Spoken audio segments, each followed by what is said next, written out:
머리 한번 감으면 한 움큼씩 빠지시나요? 가르마가 자꾸 넓어지고 머리카락이 가늘어지세요. 탈모에 좋은 영양제는 어떤 것들이 있고 주의사항은 무엇인지 말씀드립니다.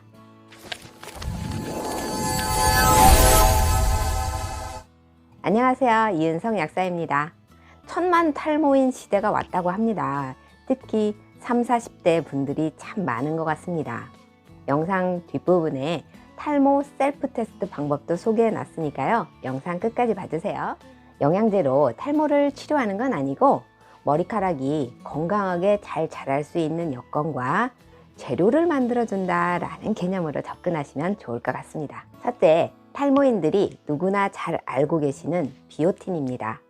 비오틴은 장내 유산균이 부족하거나 위장이 나빠서 소화 흡수가 잘 안 되는 사람은 결핍되기가 쉬워요. 비오틴은 케라틴 합성을 돕는 역할을 하기 때문에 머리카락뿐 아니라 건강한 손발톱에도 필수적인 영양소입니다. 그런데 비오틴을 지나친 고함량을 선호하시는 분들이 계십니다.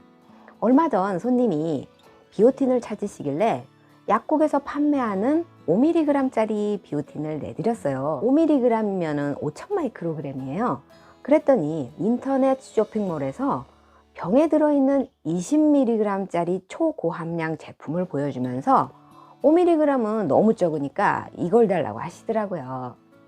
비오틴 무조건 함량 높다고 좋은 걸까요? 비오틴은 수용성입니다. 체내 필요량보다 넘치는 건 다 배설이 되어버린다는 것이죠. 탈모에 도움이 되려면 1mg에서 5mg이면 충분합니다. 이보다 더 고함량을 드시게 되면 오히려 판토텐산의 결핍을 초래하여서 여드름이 날 수 있습니다. 또한 위장장애도 호소할 수 있고요. 게다가 비오틴을 병제품으로 하여서 개봉하여 놓고 잘못 관리하고 또 병뚜껑을 느슨하게 닫거나 습기가 들어가게 관리를 하면 변질되고 산화되는데요. 약국 것은 PTP거든요. 원료도 영국 DSM사 것을 썼고요. 값싼 중국산 원료인 제품도 많으니 꼭 따져보세요. 비오틴이 그러면 모든 탈모가 있는 분들에게 효과적이냐? 그렇지 않습니다. 비오틴이 결핍되어서 탈모가 온 경우에 비오틴 섭취가 효과가 있다는 것을 기억하십시오. 그렇다면 비오틴을 효과적으로 먹는 방법은 무엇일까요?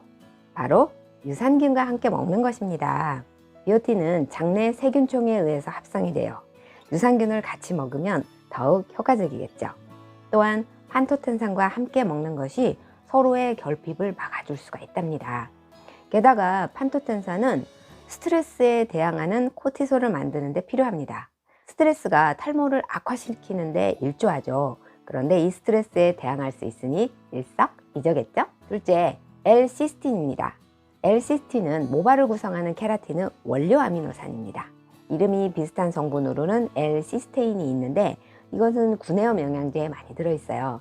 두 개의 L-시스테인이 산화되어서 L-시스틴으로 전환이 되어야 머리카락, 피부 등을 구성하면서 효과를 발휘하기 때문에 L-시스틴을 먹는 것이 훨씬 효율적이랍니다. 보통 60mg 정도 용량이 적당합니다. 그런데 이것도 주의사항이 있죠. 시스틴성 신장결석을 일으키는 시스틴 요증이 있는 사람은 피하는 게 좋아요. 중증 신기능 장애가 있는 분도 안 드시는 게 좋습니다. 고용량의 시스틴은 20일 정도 복용하고 열흘 정도 휴약기를 가져주라고 하고 있는데요. 습진이나 여드름, 손발톱 갈라짐, 머리카락 갈라짐에 일반 의약품으로 나오는 제품도 있어요. 판토텐산, 비타민C 등과 함께 드시면 L-시스틴 효과는 더욱 높아질 수 있어요. 셋째, 맥주 효모입니다. 맥주를 만들 때 위에 뜬 맥주를 걸러내고 밑에 가라앉은 맥주 효모를 건조해서 정말 많이 응용합니다.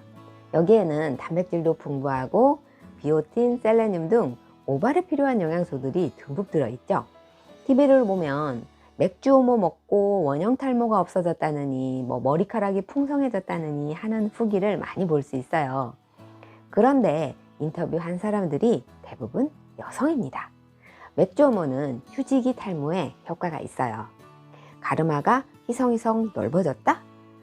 더 넓어지기 전에 얼른 맥주 효모를 섭취하는 것이 좋습니다. 하루 섭취량은 3 내지 5g 정도랍니다. 그런데 남성형 탈모로 모낭이 자꾸 DHT에 의해서 쪼그라들고 있는 사람은 맥주 효모만 먹는다고 좋아지는 거 아닙니다. 탈모 호르몬으로 알려진 DHT, 즉 디하이드로 테스토스테론은 모낭이 작아지게 만들고요. 모발이 가늘고 힘없게 만듭니다. 아보다트로 유명한 두타스테리드, 프로페시아로 잘 알려진 피나스테리드, 이런 약들이 DHT를 낮춰주는 약물로 처방되어 있죠. M자형 탈모, 정수리 탈모 등 남성형 탈모는 병원을 가서 우선적으로 치료를 받으면서 보조적으로 드시길 권장합니다. 물론 여러 가지 복합으로 나와 있는 탈모용 일반의약품 영양제를 드시면 그래도 남성형 탈모도 머리숱이 좀 짙어지기는 하더라고요. 여러모로 좋을 것 같은 맥주 효모도 드시면 안 되는 분들이 있습니다. 통풍이 있으신 분들은 퓨린을 드시면 안 되는데요. 맥주 효모에 퓨린이 많이 들어있어요. 또한 MA 억제제라고 우울증이나 파킨슨병에 쓰는 약물이 있거든요. 티라민하고 상호작용이 있는데 티라민은 맥주 효모, 치즈, 레드와인, 된장 등에 많이 들어있는 아미노산이에요. MA 억제제는 티라민의 분해를 억제해서 이 양이 많아지게 되면 고혈압 위기를 유발할 수 있습니다. 넷째, 아연입니다. 모발이 잘 끊어질 때 보충해주면 아주 좋습니다. 아연은 비듬에도 좋은 영양소인데요. 머리카락이 끊어지는 것은 모낭이 약해지고 영양 공급을 못 받아서 가늘어지다가 끊어지잖아요. 아연은 모낭을 약하게 만드는 DHT를 억제해주는 효과가 있어서요. 주로 남성형 탈모이신 분들에게 좋습니다. 그러나 아연은 50mg 이상을 장기간 섭취 시에 구리, 결핍성 빈혈이 나타날 수 있으니 주의하세요. 다섯째, 셀레늄입니다. 두피는 강한 자외선, 공해들로 인해서 산화적 손상을 계속 받으면서 모낭도 손상될 수밖에 없는데요. 셀레늄은 항산화 효과를 가질 뿐만 아니라 모낭 합성을 도와주는 카르복실화 효소를 활성시켜 줍니다. 셀레늄 공급은 머리가 자꾸 빠질 때, 또 머리 밀도가 낮을 때 이용하면 좋습니다. 이외에도 철분, 비타민 D가 부족할 경우에 탈모가 올 수 있어요.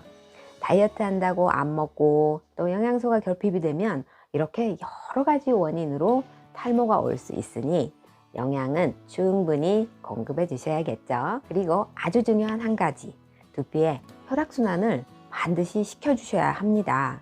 두피 마사지, 또 혈액순환 개선제의 복용, 또 운동 등이 많이 도움이 된답니다. 그리고 머리에 기름기가 번들거리면서 탈모가 진행되는 경우 모낭충이 있을 가능성이 높으니 이것 또한 고려하시기 바랍니다. 마지막으로 탈모 셀프 테스트 알려드릴게요. 탈모 병원의 이임규 원장님께서 알려주신 방법인데요. 머리에 어느 한 부분을 한 움큼 집어서 손으로 훑었을 때 머리카락이 3개 이상 손에 묻어서 빠져나오면 병원을 가서 진단을 받아보셔야 하는 상황이라고 합니다. 탈모는 초기에 치료를 시작하면 모발을 잘 지킬 수 있으니까요. 방치하지 말고 영양제든 치료든 늦지 않게 해주세요. 자, 오늘 영상 도움이 되셨다면 좋아요, 또 아직 구독 안 하셨다면 구독 부탁드려요. 다음에 만나요. 행복하세요.